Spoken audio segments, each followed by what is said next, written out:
हूँ शहर के व्यापारियों से और राजनेताओं से, सब पार्टी के पास जा रहा हूँ, मुझे डोनेशन दीजिए, वो भी सीधा जीपे कीजिए मटेरियल सप्लायर को। आप 1 गोनी सीमेंट देंगे तो भी चलेगा, 20 गोनी सीमेंट देंगे तो भी चलेगा। ये रास्ता हम लोग हेल्पिंग हैंड कैश ना जीपे हेल्प।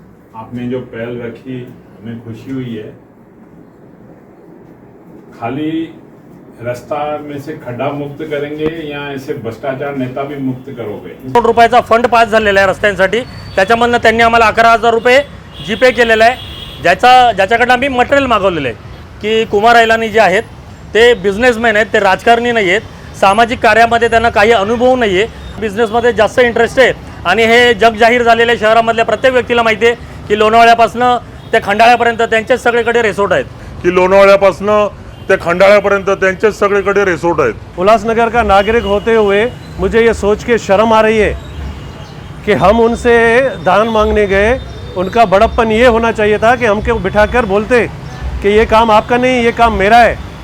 मैं अभी पीडब्ल्यूडी से कांटेक्ट करता हूँ, अभी यूएमसी कमिश्नर से कांटेक्ट करता हूँ और आपका काम कल का कल हो जाएगा।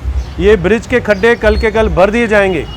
एक आमदार होने के नाते ये उनका फ़र्ज़ था और इसमें उनका बड़प्पन भी हो जाता, लेकिन ना, उन्होंने 11,000 रुपये दिए दान के जाओ तुम जाके ये रोड बनाओ जो मैं नहीं बना पाया आज तक। उन्होंने 11,000 रुपये दिए दान के जाओ तुम जाके ये रोड बनाओ जो मैं नहीं बना पाया आज तक। तो दोस्तों, ये जो प्यारी सी सड़क आप देख रहे हैं, ये उल्लासनगर को 2 भागों में बांटने वाली छत्रपति शाहू महाराज ब्रिज है, जिसकी इतनी दयनीय हालत है कि आप कितने ही मधुर वाणी के इंसान क्यों ना हो, यहां से आप गुजरते वक्त गुस्से में अपशब्द बोले बिना नहीं रह पाओगे। ऐसा नहीं है कि शहर को 2 भागों में बांटने वाली इस ब्रिज की ही यही हालत है, पर आप उल्लासनगर के हर कोने में अगर चले जाएंगे तो आपको यह जरूर महसूस होगा कि शायद सड़कों में आपसी प्रतियोगिता चल रही है कि कौन सी सड़क ज्यादा खराब है। शहर भर की सड़कों की इस दयनीय हालत से तंग आकर उल्लासनगर के कुछ एनजीओज ने प्रशासन, ठेकेदार और नेताओं की नाकामी के चलते कमान अपने हाथ में लेकर खुद गड्ढे भरने की पहल की और श्रमदान देकर व नेताओं और व्यापारियों से धनदान लेकर एक मिसाल पेश की। पर आखिर क्या इन सामाजिक संस्थाओं ने शहर की सड़कों के लिए बहुत बड़े बजट होते हुए भी यह पहल क्यों की, आइए जानते हैं। जैसा कि अभी गणपति जी के आने में एक ही दिन रह गया है, आज 6 सितंबर है, कल 7 सितंबर को गणपति जी आएंगे सबके घर में, कार्यालय में, बिल्डिंग्स में, बंगलों में। शहर के रास्तों की हालत खराब, बहुत ज़्यादा खराब, बदहाल हो गई है। ऐसे में हमारे इन तीनों एनजीओज़ ने, हमने सोचा कि हम लोग धनदान लोगों से लेंगे, व्यापारियों से लेंगे और राजनेताओं से लेंगे और श्रमदान हम खुद करेंगे। हम कई राजनेताओं के पास गए, हम कई व्यापारियों के पास गए, हमें दान भी मिला, धनदान मिला काम करने के लिए। सबसे पहले गए हम हमारे आमदार कुमार ऐलानी जी के ऑफिस में, जहाँ से हमें 11,000 रुपये की राशि स्कैन करके दान दी गई। एज एन एनजीओ हम दान मांगने गए तो मुझे 11,000 वहाँ से पाके अच्छा लगा कि मदद मिली, लेकिन as a concern citizen of Ulhasnagar का नागरिक होते हुए मुझे ये सोच के शर्म आ रही है कि हम उनसे दान मांगने गए। उनका बड़प्पन ये होना चाहिए था कि हमको बिठाकर बोलते कि ये काम आपका नहीं, ये काम मेरा है। मैं अभी पीडब्ल्यूडी से कांटेक्ट करता हूँ, अभी यूएमसी कमिश्नर से कांटेक्ट करता हूँ और आपका काम कल का कल हो जाएगा। ये ब्रिज के खड्डे कल के कल भर दिए जाएंगे। एक आमदार होने के नाते ये उनका फ़र्ज़ था और इसमें उनका बड़प्पन भी हो जाता, लेकिन ना, उन्होंने 11,000 रुपये दिए दान के जाओ तुम जाके ये रोड बनाओ जो मैं नहीं बना पाया आज तक। तो यहाँ के नेताओं के लिए हमारे मन में ये बात बैठ चुकी है कि ये खुद तो निकम्मे है ही है, दूसरों को भी निकम्मा कर रहने देंगे। ये गणपति जी की मूर्ति ले गए थे, वहाँ पे गणपति जी को साथ में ले गए थे। अगर कोई चंदा लेने जाता है तो गणपति जी को साथ में ले जाता है क्या? और क्लियर उनसे बताया गया कि ये दान हम लोग मांग रहे हैं शहर के खड्डे भरने के लिए। रास्तों पे जो खड्डे हैं, खास करके हमने उनको ये पॉइंट भी बताई कि जो 3 नंबर से 4 नंबर तक ब्रिज कनेक्ट करती है, उस ब्रिज पे बहुत सारे खड्डे हैं और वहीं से गणपति की बड़ी बड़ी मूर्तियाँ 4 नंबर से 3 नंबर की तरफ आती है जाती है। सर, सबसे पहली बात तो ये एक बार शार्ट ब्रिज का निरीक्षण करके गए थे तो दूसरे दिन वहाँ पे वो टुकड़ा ही गिर गया था स्लैब से। तो ऐसे हमारे आमदार है, वो जिस दिन कहीं घूम के भी आते हैं ना तो विपदा नहीं आने वाली भी विपदा आ जाती है वहाँ पर। सर एनजीओ अगर ये ब्रिज बना रहा है तो उनको दिखाना है ना कि उन्होंने कुछ काम किया। वो काम दिखाने के लिए वो लोग शार्ट की ब्रिज पे सामान उतार रहे हैं और बार रहे हैं वहाँ पे खड्डे।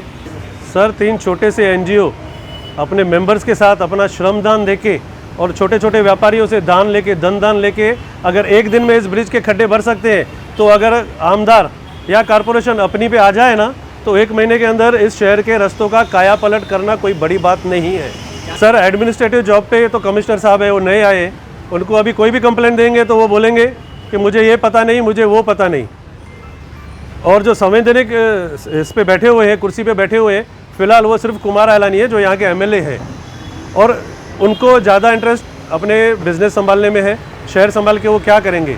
जसं कुमार आयलानींनी पुढाकार घेऊन कुमार आयलानी तुम्ही सांगितलं की कुमार आयलानींना असं वाटलं की आम्ही एखादा मंडळ घेऊन आलोय, तर आम्ही मंडळ घेऊन जर गेलो असतो तर मंडळाची पावती असती, मंडळाचा गणपती घेऊन थोडी जातात आणि गणपती गणरायांची मूर्ती घेऊन जाताना आम्ही त्यांना सांगितलेलं की जी मुख्य बाजारपेठ आहे, म्हणजे बाजारपेठ म्हणजे जिथे गणरायांच्या मूर्ती घडविल्या जातात 4 नंबर मराठा सेक्शन तिथून गणराय इथे 3 नंबरला येतात किंवा 4 नंबरवरून 5 नंबरला जातात किंवा 3 नंबरचे जे दसरा मैदान आहे तिकडनं पण 4 नंबरला येतात। त्या लोकांना त्रास होऊ नये म्हणून आम्ही श्रमदान करतोय, तुम्ही धनदान द्या। तर या माणसाने मला असं वाटतं त्यांनी जे मागच्या टायमाला कुठल्या तरी चॅनलच्या माध्यमातून तुमच्याच माध्यमातून आम्हाला माहिती भेटली की 200 करोड रुपयाचा फंड पास झालेला आहे रस्त्यांसाठी, त्याच्यामधनं त्यांनी आम्हाला 11,000 रुपये जीपे केलेला आहे, ज्याच्याकडनं आम्ही मटेरियल मागवलेलं आहे। त्याच्यानंतर ओमी कलानींकडे गेल्यावरती आम्हाला माहिती पडलं की त्यांनी असं सांगितलं की रिसॉर्ट आणि हे ते बनवलं आहे। तर माझं असं वैयक्तिक मत आहे की कुमार आयलानी जे आहेत ते बिझनेसमॅन आहेत, ते राजकारणी नाही आहेत, सामाजिक कार्यामध्ये त्यांना काही अनुभव नाही आहे।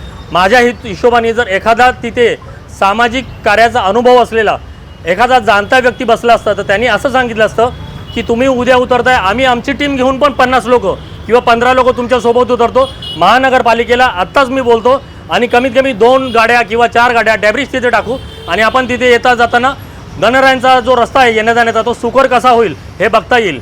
तर मला असं वाटतं त्यांना बिझनेसमध्ये जास्त इंटरेस्ट आहे आणि हे जग जाहीर झालेल्या शहरामधल्या प्रत्येक व्यक्तीला माहिती आहे की लोणावळ्यापासून ते खंडाळ्यापर्यंत त्यांचेच सगळीकडे रिसोर्ट आहेत। मैं हर एनजीओ को बोलना चाहता हूँ, एक्चुअली मैं हम लोगों ने कल जिसके पास विज़िट किया उनको हमने बोला कि ये आपकी ड्यूटी है।